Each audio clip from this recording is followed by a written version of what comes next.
불과 닷새 차이였습니다. 하나는 한국 기업이 14년 동안 준비해온 첫 결실이었고, 다른 하나는 세계 에너지 질서를 뒤흔든 전쟁의 시작이었습니다. 그 짧은 간격이 지금 한국이 서 있는 자리를 선명하게 보여줍니다. 2026년 2월 23일 호주 다윈항에서 LNG 운반선 한 척이 6,700km의 항해를 시작합니다. 열흘 뒤 충남 보령 LNG 인수기지에 도착한 배 안에는 호주 바로사 가스전에서 뽑아낸 천연가스가 실려 있었습니다. 이 가스는 조금 특별합니다. 한국 기업이 직접 땅을 찾아내고 파고 생산한 가스이기 때문입니다. 2012년에 투자를 시작해 14년이 걸렸습니다. 6,700km를 건너온 이 가스에는 이런 이름을 붙여도 될 것 같습니다. 한국가스. 그리고 닷새 뒤인 2월 28일, 미국과 이스라엘이 이란에 대한 군사공격을 시작합니다. 이란은 곧바로 호르무즈 해협을 봉쇄합니다. 3월 2일에는 상황이 더 악화됩니다. 세계 최대 LNG 시설인 카타르 라스라판이 이란 드론 공격을 받아 가동을 멈췄습니다. 유럽 가스 가격은 하루 만에 50% 가까이 급등했습니다. 3월 말에는 카타르가 한국을 포함한 주요 국가들의 불가항력을 선언합니다. 쉽게 말해 전쟁 때문에 어쩔 수 없으니 약속한 물량을 보낼 수 없다는 뜻입니다. 한국 전체 LNG 수입량의 30%를 차지하던 카타르 루트가 끊긴 것입니다. 돌이켜보면 닷새 전 보령에 도착한 그 배는 한국에 들어온 마지막 평화의 화물이었을지도 모릅니다. 동시에 새로운 시대의 첫 화물이기도 했습니다. 14년 전에 시작한 투자가 아무도 예상하지 못한 전쟁 직전에 결실을 맺었다는 것, 물론 우연입니다. 그러나 그 우연이 가능했던 이유는 14년이라는 시간이 있었기 때문입니다. 자원 개발은 원래 그렇습니다. 위기가 터진 뒤에 시작하면 이미 늦습니다. 가스전을 찾고, 파고, 뽑고, 싣고, 나를 시설을 짓는 데만 10년이 넘게 걸리기 때문입니다. 오늘은 호르무즈가 막힌 지금, 한국이 새롭게 마주한 에너지 상황을 이야기해 보려 합니다. 자원이 없는 나라는 정말 자원이 없는 것일까요? 내 것이라는 건 도대체 무엇일까요? 그리고 지금 이 위기는 한국에 무엇을 보여주고 있는 걸까요? 한국의 에너지 수입 의존도는 약 94%입니다. 에너지의 94%를 해외에서 사온다는 뜻이고, 그중 석유, 가스, 석탄 같은 화석연료가 전체의 84%를 차지하는데, 이 화석연료는 거의 전부 수입품입니다. 특히 원유를 보면 70%를 중동에서 들여오고, 이 중동산 원유의 90% 이상이 호르무즈 해협을 거쳐야 한국에 들어올 수 있습니다. 결국 한국 경제를 움직이는 기름의 상당 부분이 폭 33km에 불과한 바닷길 하나에 매달려 있었던 셈입니다. 이 수치들은 교과서에도 나오고 뉴스에서도 수없이 등장했습니다. 하지만 숫자로 아는 것과 실제로 겪는 것은 전혀 다른 문제입니다. 1973년 1차 오일 쇼크 때 중동 산유국들이 원유 가격을 갑자기 올리자 한국 경제 성장률은 14.9%에서 이듬해 2.3%로 급락했고, 물가 상승률은 40%를 넘겼습니다. 그때도 충격은 컸지만 그래도 기름값이 비싸진 것이지 기름 자체가 오지 않은 것은 아니었습니다. 지금은 다릅니다. 돈이 있어도 살 수 없고 계약서가 있어도 물건이 도착할 수 없는 상황입니다. 실제로 지금 벌어지는 일을 보면 정부는 4월분 원유를 5천만 배럴 확보했다고 발표했지만 이는 평소 사용량의 63%에 불과합니다. 비축유가 208일분 있다고 하지만 이것도 그대로 꺼내 쓸 수 있는 것은 아닙니다. 비축유는 원유 형태로 저장돼 있어 정유 공장에서 가공을 거쳐야 하고 우리 정유사에 맞는 유종이 고르게 비축돼 있는 것도 아닙니다. 정부는 5월까지는 비축유를 풀지 않고도 버틸 수 있다고 했지만 그 이후는 전쟁이 어떻게 전개되느냐에 달려 있습니다. 그 사이 휘발유 가격은 리터당 2,000원을 돌파했습니다. 3년 8개월 만이라고 합니다.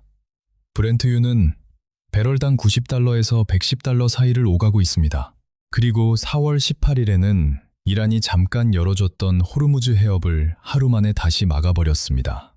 미국이 자기네 해상 봉쇄를 풀지 않았으니 우리도 풀지 않겠다는 겁니다. 오늘 이 시점에서 2차 종전 협상이 성사될지 아닐지 아무도 모릅니다. 이것이 에너지의 94%를 외부에 의존하는 나라가 마주한 현실입니다. 그런데 바로 이런 상황에서 흥미로운 일들도 드러나고 있습니다. 자원이 한 방울도 나지 않는다고 알려진 이 나라가 생각보다 꽤 많은 카드를 쥐고 있었다는 사실이 하나씩 확인되고 있기 때문입니다. 다시 처음 이야기로 돌아가 보겠습니다. 호주 다윈 북쪽 바다의 바로사 깔디따 해상가스전. 호주 북쪽 바다 깊은 곳에는 천연가스가 묻혀 있고 매장량은 7천만 톤 이상입니다. SK 이노베이션 ES는 2012년에 이 가스전 지분을 사들이며 개발을 시작했습니다. 바닷속에서 가스를 뽑아내고 이를 영하 162도로 얼려 액체로 만드는데 이것이 LNG 액화 천연가스입니다. 이후 특수 선박에 실어 한국까지 가져오는 겁니다. 호주 다윈에서 한국 보령까지는 약 700km, 배로 열흘 정도 걸립니다. 이 모든 과정을 한국의 민간 기업이 처음부터 끝까지 직접 해낸 것은 이번이 처음입니다.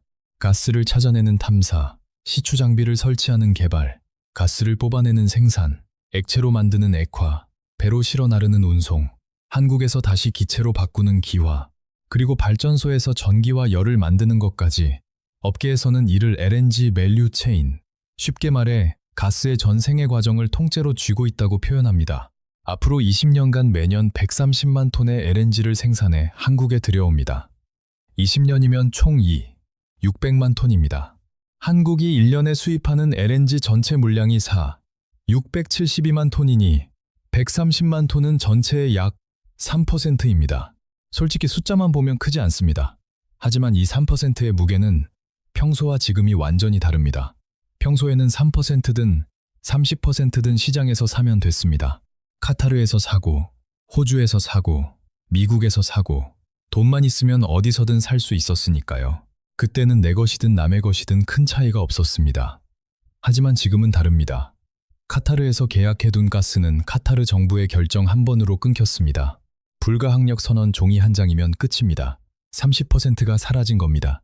반면 바로사에서 SK이노베이션이 직접 지분을 갖고 직접 생산하는 가스는 카타르가 무엇을 선언하든 호르무즈가 막히든 영향을 받지 않습니다. 왜냐하면 호주에서 한국으로 오는 백길은 호르무즈 해협을 지나지 않기 때문입니다. 호주 다윈에서 바로 태평양을 건너 한국으로 옵니다. 중동에서 오는 것보다 시간도 절반 수준입니다. 카타르에서 오면 3주가 넘지만 호주에서는 열흘이면 됩니다. 이것이 돈 주고 산 것과 내가 직접 가진 것의 차이입니다. 돈 주고 산 것은 파는 사람 마음입니다. 안 팔겠다고 하면 끝입니다. 그러나 내 지분이 있는 가스전에서 내가 뽑은 가스는 어디로 보낼지, 얼마나 뽑을지를 내가 결정할 수 있습니다. 위기 상황에서 이 차이는 엄청납니다. SK이노베이션은 바로사 이전에도 해외에서 가스를 확보해 두고 있었습니다. 미국 오클라호마주에는 우드포드라는 쉐일 가스전이 있는데 서울 면적의 3분의 1이 넘는 부지에서 연간 120만 톤 규모의 천연가스를 직접 생산하고 있습니다. 2014년에 투자한 것으로 이것 역시 10년이 넘었습니다.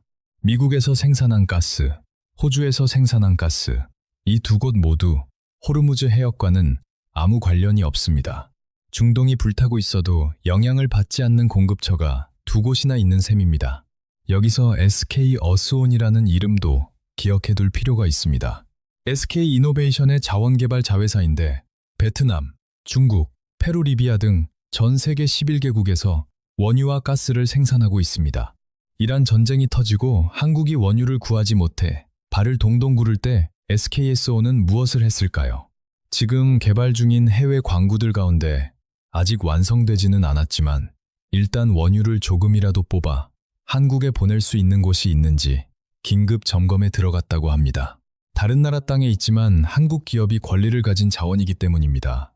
급할 때 내가 판단하고 내가 결정할 수 있다는 것, 시장에서 줄을 서서 사는 것과는 차원이 다른 이야기입니다. 물론 현실적인 한계는 분명합니다. 바로사에서 들어오는 연 130만 톤은 한국 전체 LNG 수입량의 3%이고 SK 어스온이 해외에서 생산하는 원유량도 우리나라 소비량에 비하면 턱없이 적습니다. 내 것이 있다는 전략적 의미는 분명 크지만 이것만으로 에너지 걱정이 끝난다고 말할 수는 없습니다. 하지만 중요한 것은 방향입니다. 14년 전의 투자가 오늘의 3%를 만들었듯 지금의 투자가 10년 뒤에는 5%, 15%를 만들 수 있습니다. 그리고 3%라도 내 손에 있다는 것은 100%를 전부 남에게 사와야 하는 것과는 본질적으로 다른 세계입니다. SK그룹의 고 최종현 선대회장은 1983년에 이런 말을 했습니다. 무자원 산유국.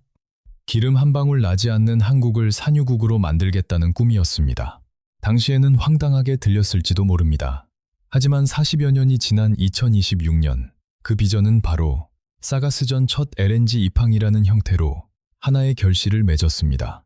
그것도 호르무즈가 막히기 딱 5일 전에 말입니다. 여기서 이야기는 더 흥미로워집니다. 한국이 이번 전쟁에서 꺼내든 카드가 천연가스만은 아니기 때문입니다.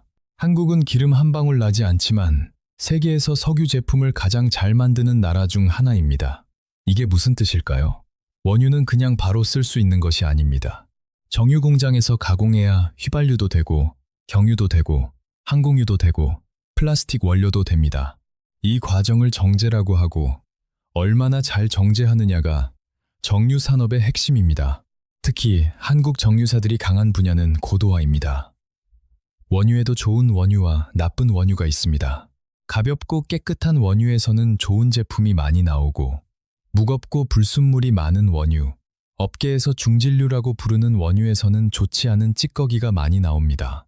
보통의 정유 공장은 이런 중진류를 잘 다루지 못합니다. 그러나 한국 정유사들은 수십 년에 걸쳐 10조 원 넘게 투자하며 이 중진류를 처리할 수 있는 고급 설비를 갖춰왔습니다. 남들은 잘 쓰지 못하는 싸고 질 낮은 기름에서 항공유 같은 비싸고 좋은 제품을 최대한 많이 뽑아내는 능력. 이것이 한국 정유사들의 세계 최고 수준, 고도화율입니다. 이 능력이 지금 어떤 역할을 하고 있는지 설명하자면 미국 서부 캘리포니아를 중심으로 한 지역이 외국에서 들여오는 항공유의 89, 10%가 한국산입니다. 미국 전체로 보더라도 수입 항공유의 약 71%가 한국에서 옵니다. 세계 최강의 산유국, 원유가 넘쳐나는 미국인데 항공유만큼은 한국이 없으면 비행기를 띄우기 어렵습니다. 이상하지 않습니까? 미국에 기름이 없어서가 아닙니다. 원유는 넘칩니다.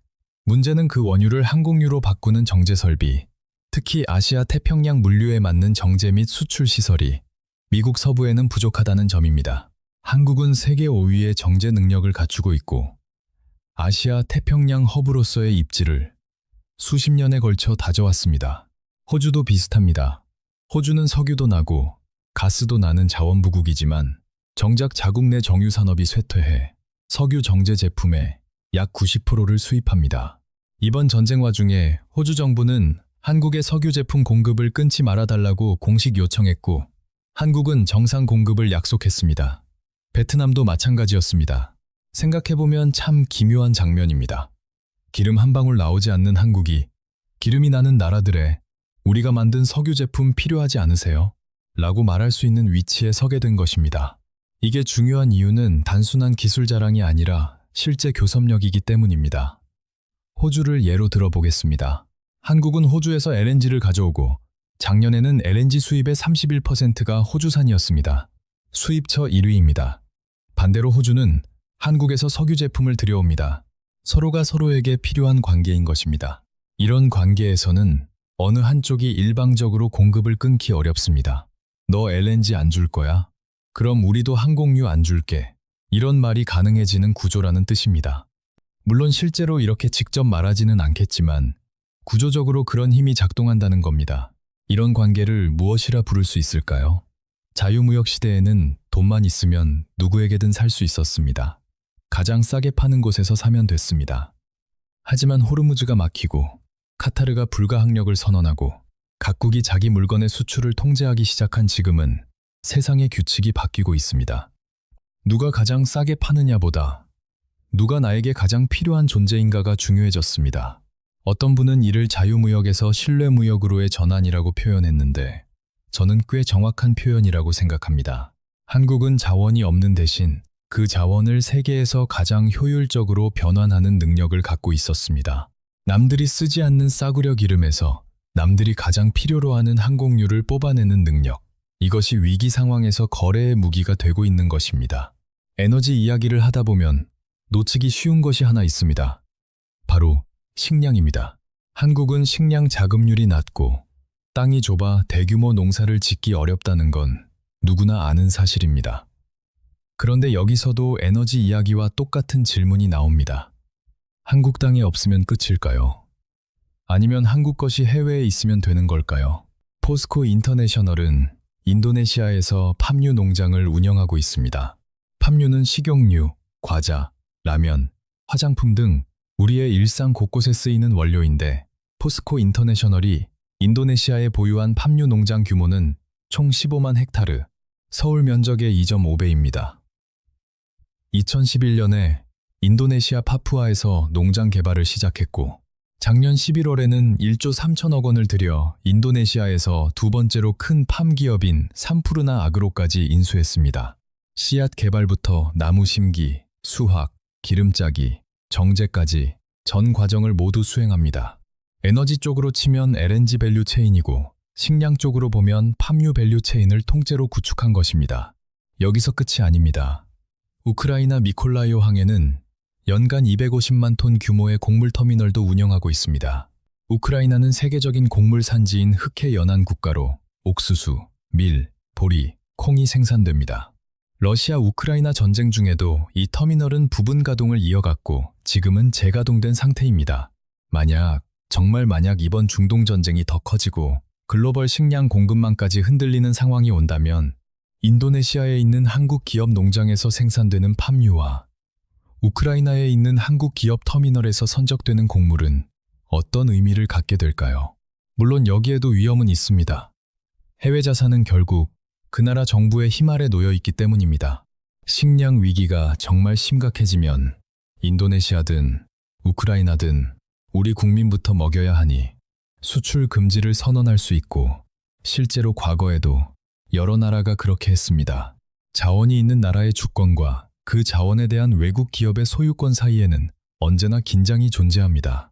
하지만 아무것도 갖고 있지 않은 것과 협상의 발판이라도 갖고 있는 것은 완전히 다릅니다. 아무것도 없으면 줄을 서서 구걸하는 수밖에 없지만 뭔가를 갖고 있으면 최소한 테이블에 앉아 이야기를 할 수 있습니다. 이번 이란 전쟁이 한국에 보여준 것은 두 가지입니다. 첫 번째는 취약함입니다. 에너지의 94%를 수입하고 원유의 70%를 중동에 기대는 구조는 호르무즈 해협 하나가 막히면 나라 경제 전체가 휘청인다는 사실을 뼈저리게 보여줬습니다. 교과서 속 숫자, 뉴스에서 듣던 이야기가 내 주유소 기름값으로, 내 가스비 고지서로 현실이 되는 경험, 한국 사람들이 이를 이렇게 생생하게 체감한 건 아마 이번이 처음일 겁니다. 두 번째는 그 취약함 속에서도 예상 밖의 버팀목이 있었다는 점입니다. 한국 기업들이 10년, 20년, 40년에 걸쳐 묵묵히 쌓아온 것들이 있었습니다. 호주 바다 밑의 가스전, 미국의 셰일 가스전, 베트남의 유전, 세계 최고 수준의 정유 고도화 설비, 인도네시아의 팜유 농장, 우크라이나의 곡물 터미널, 이런 것들이 위기의 순간에 뜻밖의 교섭력과 버팀목이 되고 있습니다. 바로사 가스전에서 들어온 LNG는 지금 이 시간에도 전국의 발전소로 보내지고 있습니다. 그중 위례 열병합 발전소라는 곳이 있는데 이 발전소는 조금 특별합니다. 보통 발전소는 가스를 태워 전기만 만들지만 열병합 발전소는 전기를 만들면서 동시에 열도 뽑아냅니다. 전기만 만들면 에너지 효율이 50% 정도지만 열까지 함께 만들면 80% 이상으로 올라갑니다. 같은 양의 가스에서 훨씬 더 많은 에너지를 뽑아내는 것입니다. 자원이 부족한 나라에서 한 방울도 허투루 쓸 수 없다는 절박함이 만든 기술입니다. 경쟁력 있는 가격으로 들어온 가스가 이런 고효율 발전소에 투입되면 거기서 만들어지는 전기와 열 역시 경쟁력을 갖게 됩니다. 그리고 그 혜택은 지역 난방을 쓰는 가정과 전기를 사용하는 기업, 결국 우리 모두에게 돌아옵니다.